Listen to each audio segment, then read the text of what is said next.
पाचवाच्या भांड्याची दुनियेत उन्हाळ्याच्या सुट्टी सुरू होतात. अरुण व आदित्य आजी आजोबाकडे गावी पोचले. तिथे मामांची मुले त्यांची आतुरतेने वाट पाहत होती. आता काय मुलांची नुसती धमाल. आंबे, कलिंगड, ऊस खाणे आणि विहिरीत पोहणे असा मुलांचा कार्यक्रम निश्चित असायचा.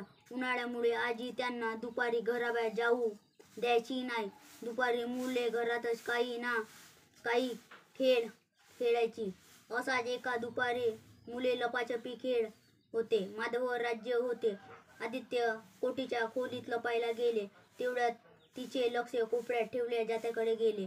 तिने पहिल्यांदाच जाते पाहिले होते. हे काय असे पुटपुटत तिने आपल्या भांड्याच्या कोटीच्या खोलीत बोलवले अन जाते दाखवले.